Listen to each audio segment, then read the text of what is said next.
আইনামা তাকুনু, তোমরা যেখানেই থাকো না কেন, ইউদরিকুমুল মাউত, মৃত্যু তোমাদেরকে পাকড়াও করবে। ওয়ালাউ কুনতুম ফি বুরুজিন মুশাইয়াদা, যদিও তোমরা সুদৃঢ় দুর্গের মধ্যে পলায়ন করো, এরপরেও মৃত্যু সঠিক সময় তোমার সাথে মোলাকাত করবে, মৃত্যু তোমাকে পাকড়াও করবে। মৃত্যুর হাত থেকে পালাবার কোনো পথ নাই। আল্লাহ রাব্বুল আলামিন অন্যত্র ইরশাদ করেন, কুল ইন্নাল মাউতাল্লাযী তাফিররুনা মিনহু ফাইন্নাহু মুলাকীকুম সুম্মা তুরাদ্দুনা ইলা আলিমিল গায়বি ওয়াশ শাহাদাতি ফায়ুনাব্বিউকুম বিমা কুনতুম তা'মালুন। আল্লাহু আকবার। আমার ভাইরা, আল্লাহ রাব্বুল আলামিন কোরআনুল কারীমের মধ্যে বারবার আমাকে আপনাদেরকে সতর্ক করছেন। আল্লাহ তাআলা বলেন, ইন্নাল মাউতাল্লাযী, নিশ্চয় ওই মৃত্যু, তাফিরুনা মিনহু, যে মৃত্যু থেকে তোমরা পলায়ন করো, ফাইন্নাহু মুলাকীকুম, সেই মৃত্যু তোমাদের সাথে সাক্ষাৎ করবে। সুম্মা তুরাদ্দুনা ইলা আলিমিল গায়বি ওয়াশ শাহাদাতি ফায়ুনাব্বিউকুম বিমা কুনতুম তা'মালুন।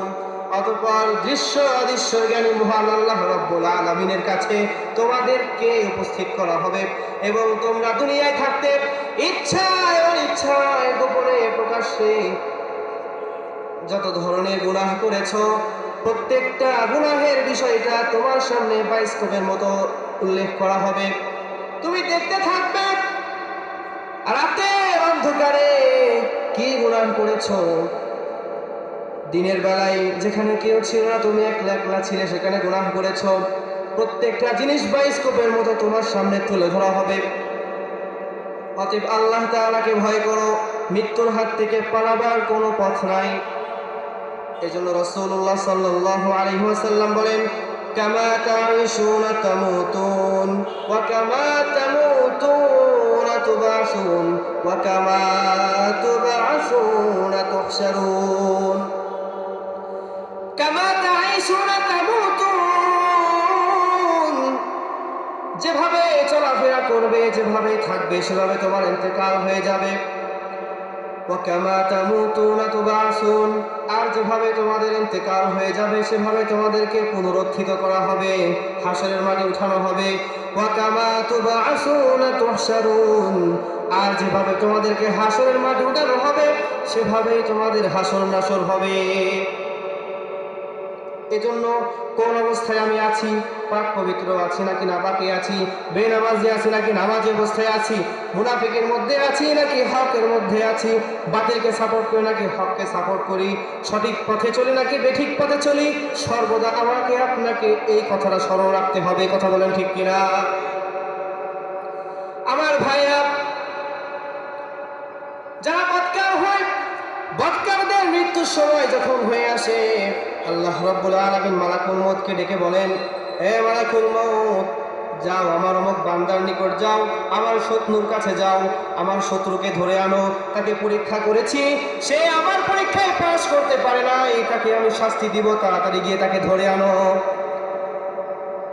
এরপরে মালাকুল মউত তার সাথে 500 ফেরেশতাকে নিয়ে ওই বদকার ব্যক্তির নিকট চলে যায়। বদকার মানে কি বুঝলেন তো? বদকার মানে হলো যারা গুনাহ করে, গুনাহগার ব্যক্তি, বেঈমান, কাফের, মুশরিক ইত্যাদি ইত্যাদি যারা গুনাহ করে, বদকার ব্যক্তি। যখন তাদের মৃত্যুর সময় ঘনিয়ে আসে, মালাকুল মউত আল্লাহ তাআলার নির্দেশে 500 ফেরেশতাকে সাথে নিয়ে ওই বদকার ব্যক্তির নিকট চলে যায়। শুধু তাই নয়, প্রত্যেকের হাতে একটি করে জাহান্নামের আগুনের তৈরি লাঠি থাকে, লাঠিগুলো কাঁটাযুক্ত। এমন অবস্থায় ওই বদকার ব্যক্তির নিকট গিয়ে চতুর্দিক থেকে তাকে ঘিরে ফেলে, তাকে পিটাইতে শুরু করে, শাস্তি দিতে থাকে। এভাবে এক পর্যায়ে পিটাইতে পিটাইতে জাহান্নামের আগুনের টুকরা তার থুতনির নিচে রেখে দেওয়া হয়। এভাবে কষ্ট দিয়ে তার রূহকে কবজ করা হয়। নাউযুবিল্লাহ, কঠিন একটা অবস্থা।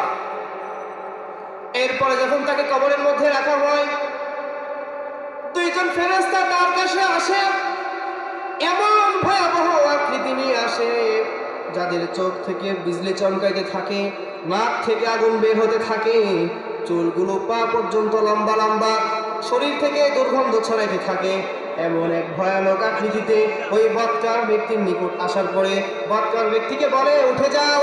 বৎকার ব্যক্তিকে উঠে বসে, এরপরে আপনি কাফনগুলো খুলে যায়। বৎকার ব্যক্তিকে প্রশ্ন করা হয়, মান রাব্বুকা, তোমার রবকে, মা দীনুকা, তোমার দিন কি, মান নবিয়ুকা, তোমার নবীকে, তাড়াতাড়ি উত্তর দাও। বৎকার ব্যক্তি ফেরেশতাদের ভয়ানক আকৃতি দেখেই তো ভুলে যাওয়ার কথা। সেটা দুনিয়ায় থাকতে আল্লাহ রাসূলকে মানে নাই, আল্লাহর হুকুম আহকামকে পালন করে নাই, সুন্নাহ মোতাবেক জীবন যাপন করে নাই, নিজে যেভাবে চেয়েছে সেভাবেই জীবন যাপন করেছে। আল্লাহ তাআলার হুকুমকে সে বোঝা মনে করেছে, ইসলামকে বোঝা মনে করেছে, ইসলামকে বোঝার চেষ্টাও করে নাই। নিজে আলেম হয় নাই, সন্তানকে আলেম বানাই নাই, সন্তানকে আলেম বানাই নাই, কি হয়েছে? আলেমদেরকে মোহাব্বত করে নাই, আলেমদেরকে মোহাব্বত করে নাই, তো কি হয়েছে? সেই হুকুম আহকাম নিজে পালন করে নাই, এই জন্য সে বেঈমান অবস্থায় ইন্তেকাল করেছে, বৎকার অবস্থায় ইন্তেকাল করেছে। তাকে প্রশ্ন করা হলো, সে একটি প্রশ্নের উত্তর দিতে পারবে না, সে শুধু বলবে লা আদরি, লা আদরি, আমি কিছুই জানি না। এমন বৎকার ব্যক্তির কবরের মধ্যে আল্লাহ রাব্বুল আলামিন এমন একটা বিষধর সাপ নিযুক্ত করে রাখবেন। হাদিস শরীফের মধ্যে এসেছে, এই সাপ যদি দুনিয়ার জমিনে একটি বারের জন্য নিঃশ্বাস ফেলতো, কিয়ামত পর্যন্ত কখনো এই বাংলার জমিনে, সারা পৃথিবীর মধ্যে কিয়ামত পর্যন্ত একটি ঘাস পর্যন্ত জন্মাতো না।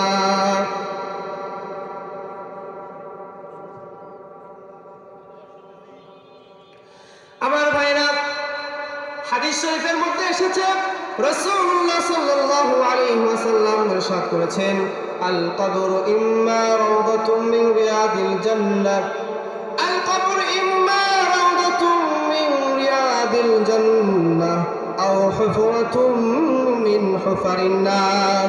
কবরটা হয়তো কারো জন্য জান্নাতের বাগান থেকে একটি বাগান হবে, আর না হয় কারো জন্য জাহান্নামের গর্ত থেকে একটি গর্ত হবে।